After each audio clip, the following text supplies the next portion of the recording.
Hello, আপনি যদি high অ্যাকুরেসির crypto signal পেতে চান অথবা বিটকয়েন অথবা ইথেরিয়ামের হাই অ্যাকুরেসি চার্ট অ্যানালাইসিস জানতে চান, তাহলে অবশ্যই কিন্তু আপনি সঠিক পথে রয়েছেন। অর্থাৎ বিটিসি অল চ্যানেলের সাথে রয়েছেন এবং আপনি যদি সম্পূর্ণ নতুন হয়ে থাকেন আমাদের চ্যানেলে, তাহলে অবশ্যই বিটিসি অল চ্যানেলটি সাবস্ক্রাইব করে আমাদেরকে আপনাদের পাশে থাকার সুযোগ করে দেবেন।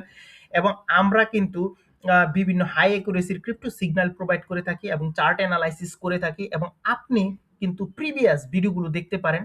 এবং প্রিভিয়াস ভিডিওতে কিন্তু যে সময় বিটকয়েন 68K তে ছিল, আমরা কিন্তু আপনাদেরকে বলেছি যে মার্কেট কিন্তু এই জায়গা থেকে পাম্প করতে পারে এবং বিশাল পাম্প কিন্তু এসেছে।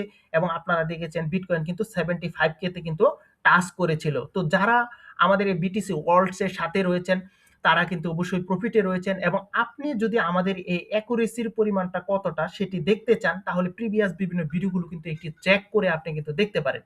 তো প্রথমে কিন্তু আমরা ফান্ডামেন্টাল অ্যানালাইসিস নিয়ে আপনাদের সাথে কথা বলবো, তারপর কিন্তু টেকনিক্যাল অ্যানালাইসিস দেখাবো বিটকয়েনের চার্টে। তো ফান্ডামেন্টাল অ্যানালাইসিসের মধ্যে প্রথম আপনাদেরকে ইটিএফ এর নিউজ নিয়ে একটু কথা বলবো। তো ইটিএফ এ আমরা দেখেছি 10 মার্চ থেকে 17 মার্চের মধ্যে মোটামুটি কিন্তু টাকা এসেছে, অর্থাৎ মানি কিন্তু ইনফ্লো হয়েছে। কিন্তু 18 এবং 19 মার্চ কিন্তু সে উল্লেখযোগ্য পরিমাণ মানি কিন্তু আসেনি। ব্ল্যাক রক 18 তারিখে 33 মিলিয়ন এবং 19 মার্চে প্রায় $38 মিলিয়ন সমমূল্যের বিটকয়েন সেল করেছে। একইভাবে কিন্তু ফাইডেলিটি এখানে $103 মিলিয়ন সমমূল্যের বিটকয়েন সেল করেছে।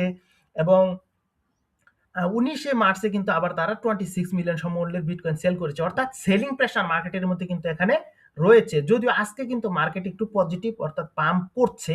এবং নেক্সট কি হবে সেটি কিন্তু একটু পরে আপনাদের সাথে শেয়ার করব। এবং ইথেরিয়ামের কথা যদি বলি, সেখানেও কিন্তু আমরা দেখছি যে ব্ল্যাক রক এবং ফাইডেলিটি এখানে কিন্তু সেল করেছে।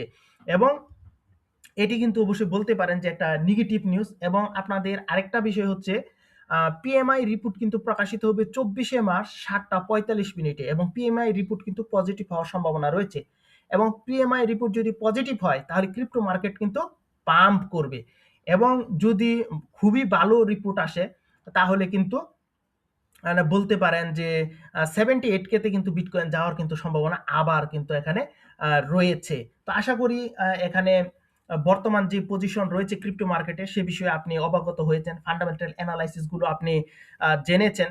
এবং এখানে কিন্তু ক্লারিটি অ্যাক্টও কিন্তু সাইনিং এর পথে রয়েছে, এবং এটি কিন্তু ক্রিপ্টো মার্কেটের জন্য খুবই পজিটিভ একটা বিষয়। তো চলুন আমরা আপনাদেরকে চার্ট অ্যানালাইসিস করে দেখাই যে নেক্সট মুভমেন্ট কি হতে পারে। তো আপনি যদি বিটকয়েন চার্টের দিকে লক্ষ্য করেন, তো দেখবেন যে আজকে কিন্তু মার্কেট মোটামুটি একটা বুলিশ মুভমেন্টেই রয়েছে। কিন্তু এখানে কিন্তু আনন্দিত হওয়ার কিছুই নয়, কিছু নেই। এর কারণ হচ্ছে মার্কেট কিন্তু ডাম্প হওয়ার কিন্তু সম্ভাবনা রয়েছে। সাময়িক সময়ের জন্য একটা কিন্তু ডাম্প হওয়ার সম্ভাবনা রয়েছে। কেন? সেই বিষয়টা আপনাদের সাথে আমরা পরিষ্কার করব। এখানে আপনি যদি একটা ট্রেন্ড লাইন টানেন, তাহলে এখানে আপনি কিন্তু একটি ট্রেন্ড লাইন যদি টানেন, তাহলে কিন্তু খেয়াল করতে পারেন যে এখানে নিচে কিন্তু সাপোর্ট নেওয়ার মতো জায়গা রয়েছে। অর্থাৎ 68K তে কিন্তু বিটকয়েনের একটা স্ট্রং সাপোর্ট লেভেল কিন্তু রয়েছে। অর্থাৎ 68K কিন্তু বিটকয়েন আসার কিন্তু বড় সম্ভাবনা আমরা কি দেখতে পাচ্ছি। 68K এর দিকে কিন্তু বিটকয়েন এখানে আসার সম্ভাবনা রয়েছে। এবং এখন বর্তমান যে জায়গা রয়েছে, সেখান থেকে কিন্তু মার্কেট একটু ডাউন দিয়ে 68K তে এসে তারপর কিন্তু মার্কেট পাম্প করার কিন্তু সম্ভাবনা রয়েছে। এবং মার্কেটের উপরে কিন্তু $64,000 অর্থাৎ $74,500 দিকে কিন্তু ভালো একটা রেজিস্ট্যান্স লেভেল কিন্তু রয়েছে। $74,500 দিকে, $74,500 দিকে। এবং এখানে $72,500 দিকেও কিন্তু বলতে পারেন যে মোটামুটি একটা সাপোর্ট লেভেল কিন্তু আমরা এখানে দেখছি। এই যে $72,500 দিকেও আমরা কিন্তু ভালো একটা সাপোর্ট লেভেল দেখছি। তো মার্কেট এখানে কিন্তু যে পাম্প পজিশন রয়েছে, সেখান থেকে কিন্তু হালকা একটা ডাম্প করে 68 এ আসতে পারে, এবং সেখান থেকে কিন্তু পাম্প করার সম্ভাবনা রয়েছে। এবং এখানে কিন্তু একটা পাম্প করার ফুয়েলও রয়েছে, সেটি হচ্ছে পিএমআই রিপোর্ট কিন্তু ক্রিপ্টো পজিটিভ আসার সম্ভাবনা রয়েছে। এই বিষয়টা কিন্তু আপনাদের খেয়াল রাখতে হবে। তো যদি খুবই ভালো হয় মার্কেট, তাহলে কিন্তু মার্কেট কিন্তু $78,000 দিকে কিন্তু আল্টিমেট কিন্তু যেতে পারে। মানে সর্বোচ্চ এখানে $78,000 দিকে কিন্তু বিটকয়েন যেতে পারে। তারপর কিন্তু মার্কেট বিশাল ক্র্যাশ করার সম্ভাবনা কিন্তু রয়েছে। তো অতিরিক্ত কিছু বিষয় আপনাদের সাথে শেয়ার করব, সেটি আসুন আমরা একটু দেখাই। বিটকয়েনকে আপনি যদি খেয়াল করেন, এখানে কিন্তু এই বক্সের মধ্যে কিন্তু বিটকয়েন আটকে রয়েছে। তারপর কিন্তু ব্রেকডাউন হয় এবং হিউজ একটা ডাম্প আমরা কিন্তু দেখি এই রেঞ্জিং পজিশনে থাকার পর। তারপর আবার কিন্তু একটা বক্সে বিটকয়েন ঢুকে যায়। তারপর আমরা দেখি ব্রেকডাউন হয়। বিশাল একটা ডাম্প সিনারি কিন্তু আমরা এখানে দেখি।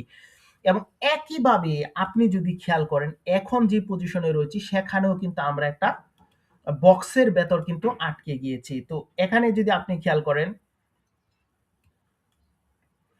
এখানে যদি খেয়াল করেন তাহলে আপনি দেখবেন যে আপনি কিন্তু একটা বক্সের মধ্যে রয়েছেন। অর্থাৎ এই বক্স থেকে কিন্তু আমরা আবার এখান থেকে বক্স থেকে কিন্তু বক্সের ভেতর কিছুদিন কিন্তু সাইডওয়েজ থাকার সম্ভাবনা রয়েছে আরো কিছুদিন, এবং সর্বোচ্চ কিন্তু আপনাদেরকে বলেছি ৭৪,০০০ এবং সর্বোচ্চ 78K তে কিন্তু যেতে পারে, তারপর ডাম্প করবে এবং এই ডাম্প হবে কিন্তু প্রায় বলতে পারেন 60K এর দিকে গিয়ে কিন্তু থামার সম্ভাবনা রয়েছে। সো আশা করি ক্রিপ্টো মার্কেটের নেক্সট মুভমেন্ট কি হবে সে বিষয়টা আপনি বুঝতে পারছেন।